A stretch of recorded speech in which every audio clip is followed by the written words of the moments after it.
Standing as we hear together the gospel from Matthew chapter 17.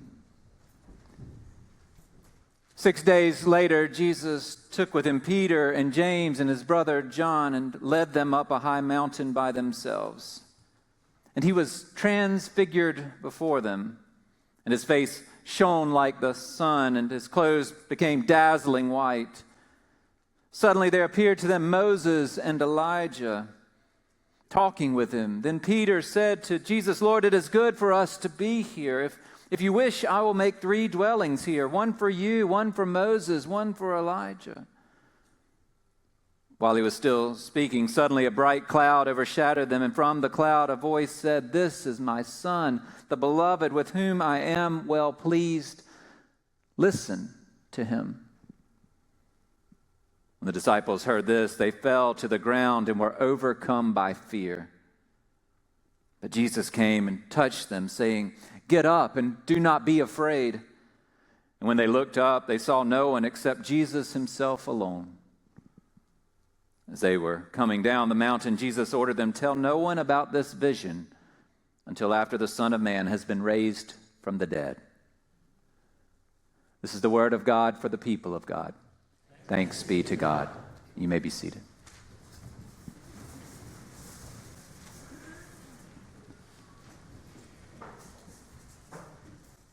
Anytime a passage of Scripture begins with a phrase like 6 days later, it is good for us to go and see what came before. Is the author just marking time, that this is a little bit of time after what happened before, or is the author telling us something, some connection between what are about to see and what we've just seen in Jesus' life? Well, to remind you, 6 days before Jesus was transfigured, he took the disciples on a little retreat. They went up to Caesarea Philippi, the beautiful remote area, the northern part of the kingdom. It was where the headwaters of the Jordan River was, the foothills of Mount Hermon. Herod Philip named it to honor himself. It also served as a pagan shrine to the lowercase g god Pan.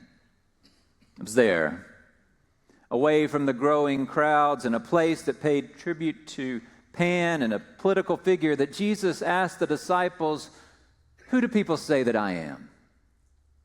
And they offered up answers. Some say John the Baptist, others Elijah, some say Jeremiah or one of the other prophets. Then Jesus made it personal.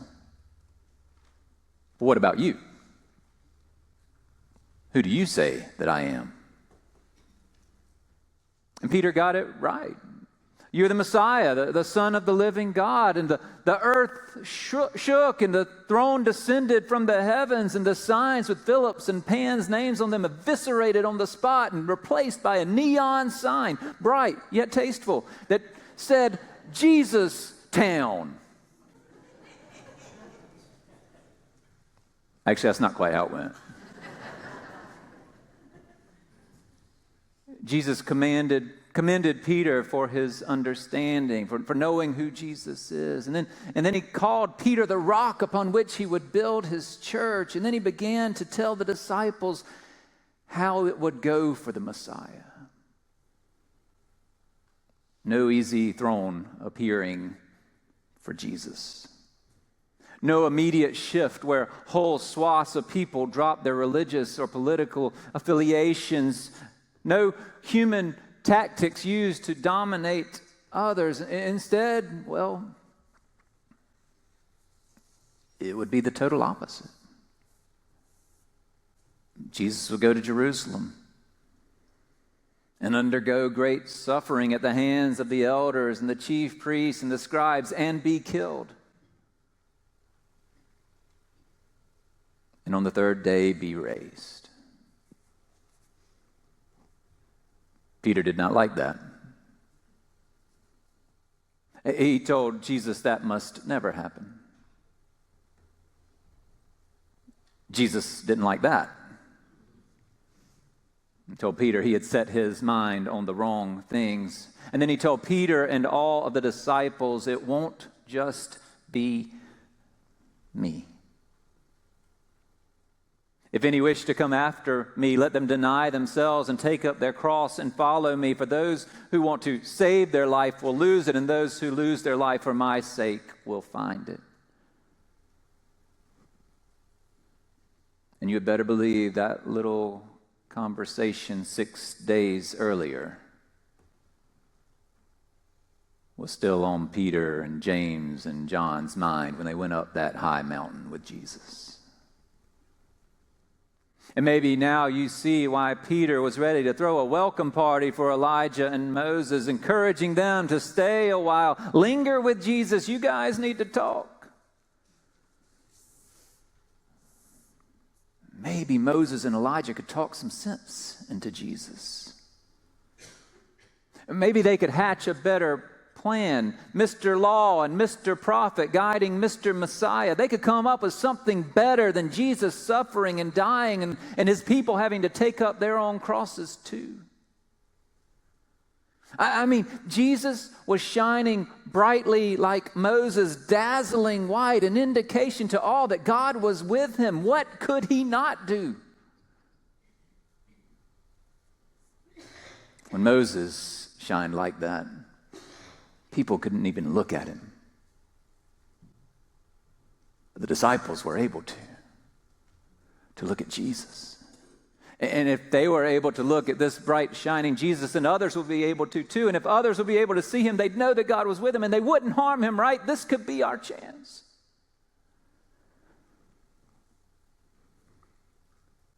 While Peter was still making his case, a cloud showed up.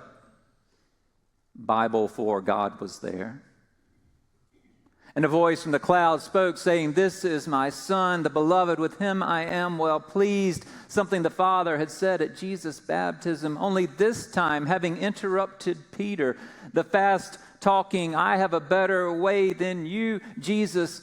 Peter, God added, "Listen to him."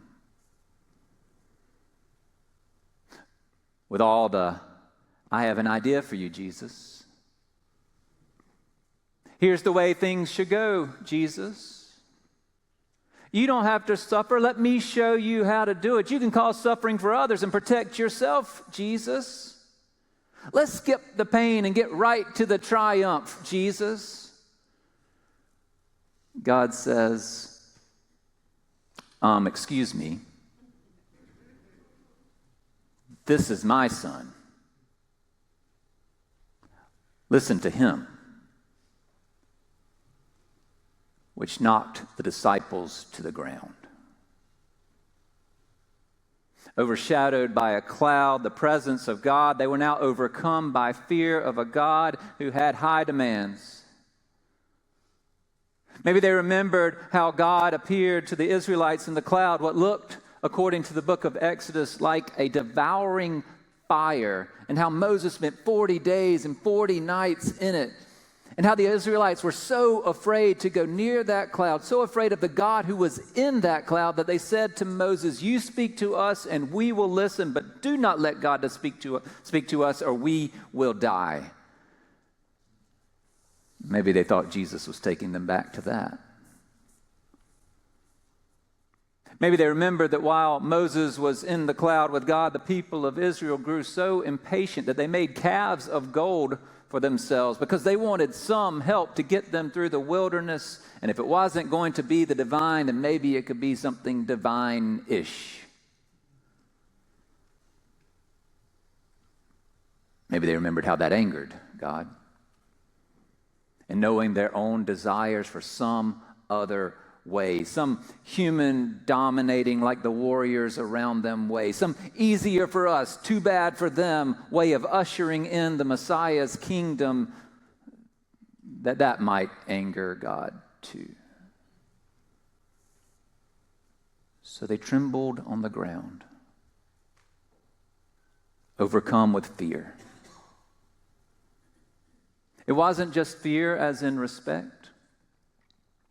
It was fear as in, this God may devour us. All that time spent with Jesus, and they still thought maybe his Father in heaven would devour them.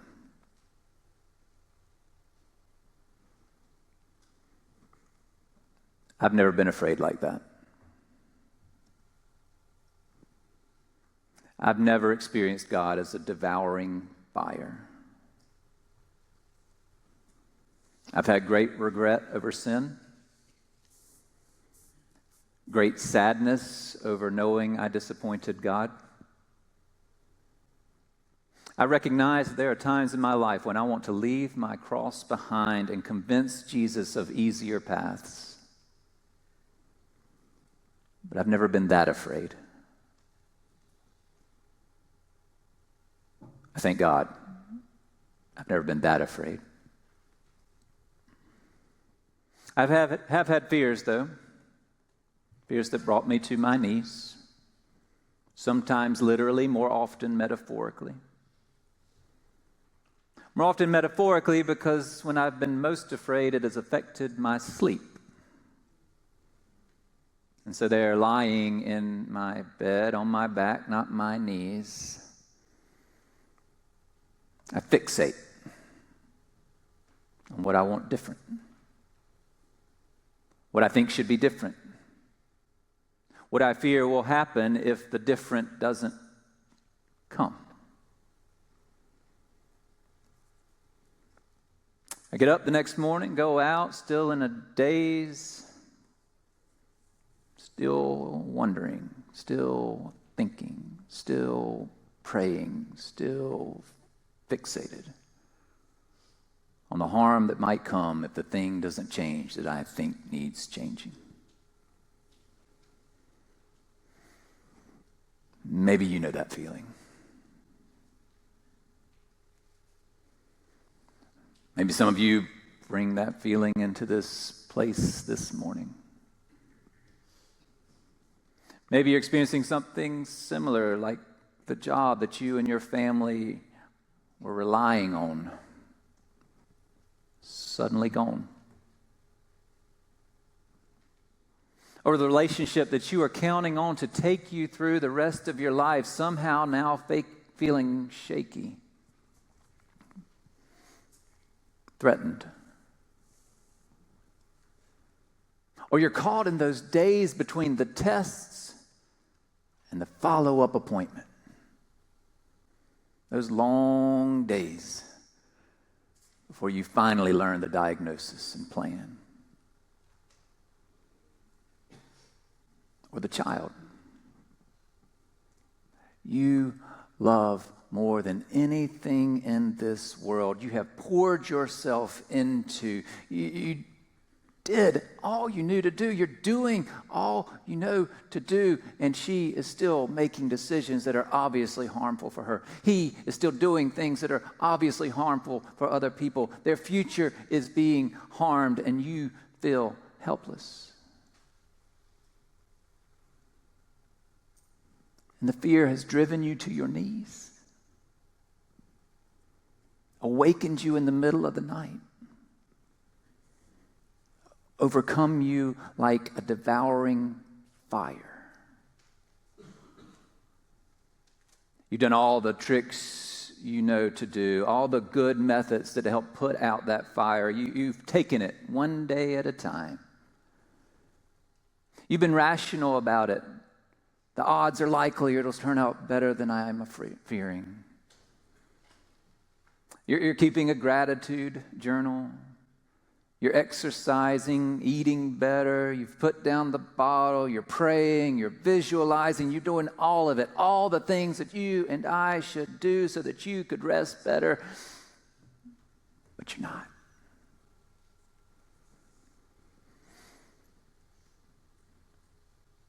That is until you visualize Jesus.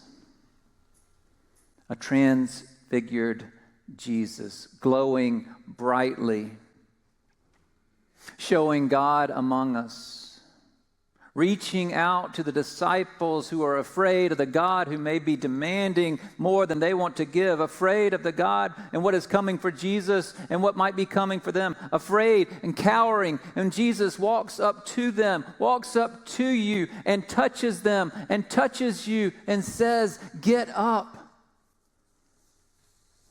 And do not be afraid. And you exhale. Finally, you can exhale. God, thank you. But you don't get out of bed. Because finally you can rest. The next day when you do get out of bed, you remember his presence and his gentle touch and his reassuring word that now you are not as afraid. Because you know this. You know these challenging days of your life are being held by the hands of the one who touched you. And you know that for all that taking up the cross has meant for others and may mean for you, Jesus said, "Take my yoke upon yourself." He promises to make our burden lighter. And you know that for all the suffering that Jesus endured, he promised and then delivered. On the third day, he will be raised from the dead. And he was.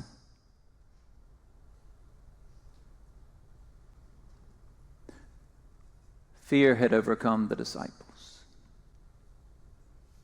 Fear at times may overcome you and me.